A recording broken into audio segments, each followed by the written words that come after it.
Sigmund Freud. El psicoanálisis. Freud nació en mayo de 1856, en Frieberg, Moravia, actual Checoslovaquia. Hijo de una familia judía que a sus 4 años se traslada a Viena donde recibe toda su instrucción.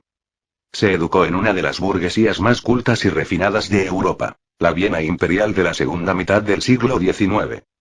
1873, inicia estudios en medicina, movido por una especie de curiosidad relativa a las cuestiones humanas.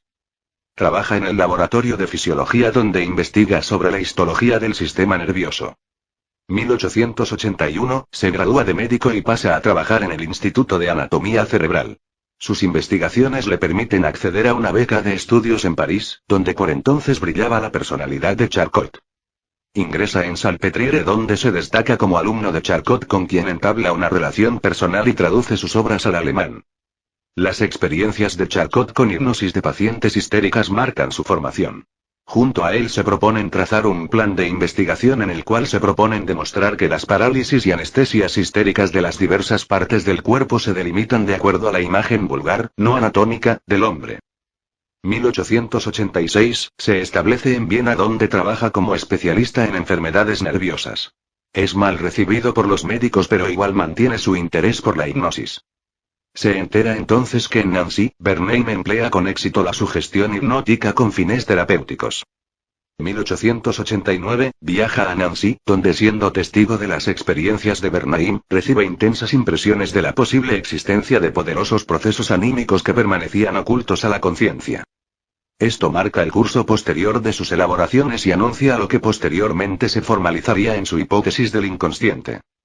Emplea la hipnosis no solo como sugestión sino para hacer que el enfermo me revelase la historia de la génesis de los síntomas, esto luego pasará a ser el método psicoanalítico.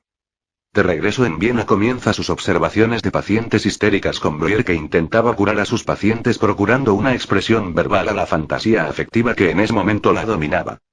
Durante varios años Freud intentara confirmar las observaciones de Breuer. 1895, publican juntos estudios sobre la histeria donde acentúan la significación de la vida afectiva y la importancia de la distinción entre actos psíquicos inconscientes y conscientes o capaces de llegar a la conciencia. Un año después de esto Freud comienza a emplear el término metapsicología en referencia al aspecto más teórico-conceptual de su proyecto. Entiende por esta la iniciativa de elaborar una teoría que nos conduzca al otro lado de la psicología de la conciencia. 1899, publica La interpretación de los sueños, contiene la primera formulación de un modelo de aparato psíquico. 1901 publica Psicopatología de la vida cotidiana. Ambas obras tienen como interés básico trascender la psicopatología y fundamentar la hipótesis del inconsciente como necesaria y legítima. Freud insiste en esto por su capacidad de explicar fenómenos como los sueños, los actos fallidos y los síntomas neuróticos. Marca el nacimiento de una de las principales teorías del siglo XX. De las corrientes surgidas a principios de siglo y en oposición a la psicología tradicional, el psicoanálisis es la única que no tiene origen académico ni de laboratorio. Surge de la práctica clínica. Origen e interés vinculados al problema de la enfermedad mental. Más vinculada al ámbito médico que a los círculos psicológicos de la época. Por lo tanto, menor influencia de la psicología. Freud muestra su juicio sobre la llamada psicología de la conciencia diciendo que una psicología que no puede explicar el sueño es inutilizable. Destaca la importancia de los sueños en el desarrollo de su teoría. Sueños, actos fallidos, síntomas neuróticos. Fenómenos que van a fundamentar su hipótesis del inconsciente como necesaria y legítima. La interpretación de los sueños. Vía para el estudio del inconsciente, puente que permitirá generalizar sus hipótesis, elaboradas con pacientes histéricas, formular sus modelos teóricos para la comprensión del funcionamiento psíquico del ser humano tanto en la normalidad como en la patología. Freud no fue el primero en hablar de inconsciente. Pero su concepto no se compara con los anteriores. No se define por intensidades de conciencia sino que constituye un sistema diferenciado de la conciencia. La conciencia se separa de la inconsciencia mediante la represión, elemento activo, dinámico y selectivo. Algunos de los núcleos teóricos fundamentales de la teoría psicoanalítica. Lo inconsciente, la represión, las tópicas, la sexualidad infantil. Psicoanálisis. Ruptura más radical. Reformula objeto de estudio. Plantea psiquismo como estructura heterogénea, con sistemas o instancias diferenciadas. con sus propias leyes, en conflicto entre sí. Jerarquiza papel de sexualidad. Teoriza acerca del conflicto del hombre con la cultura. Reformulación del hecho psicológico. Ya no solo interesa su forma y su contenido, sino su significado en función de la historia del sujeto. Primera corriente que propone método propio y original para el estudio de los procesos psicológicos. Método psicoanalítico. Método psicoanalítico integra en el acto clínico la intervención psicoterapéutica con el método de investigación. Característica del método clínico que lo diferencia del método experimental.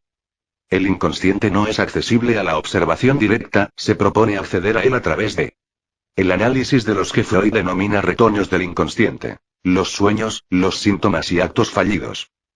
La libre asociación que constituye la regla básica propuesta al paciente en el tratamiento psicoanalítico. Consiste en la renuncia a toda crítica o selección de ideas diciendo todo aquello que le viene a la mente. Freud reemplaza la introspección por el relato. La introspección permite el acceso fenómeno psíquico en sus aspectos formales y de contenido, que se mantienen en la conciencia. No toma en cuenta el significado del hecho particular. Lo interesante para el psicoanálisis no será la materia y la forma de un acto psicológico, sino su sentido, que solo puede ser aclarado por los materiales proporcionados en el relato del propio sujeto. El relato constituye un material objetivo que el análisis puede estudiar. Esto lleva a que el analista y el sujeto no posean la misma función, como en la introspección. Los introspeccionistas sostenían que el verdadero psicólogo debe revivir empáticamente los estados del alma de su sujeto. En el psicoanálisis esta exigencia desaparece. La interpretación es una construcción de sentido, pero dicho sentido no es arbitrario, sino que debe tomar como referencia el relato del paciente y a su vez se opone a su resistencia. De este modo, el psicoanálisis propone por primera vez en la historia de la psicología un método original adecuado a las particularidades del objeto de estudio, rompiendo con el modelo metodológico de las ciencias naturales.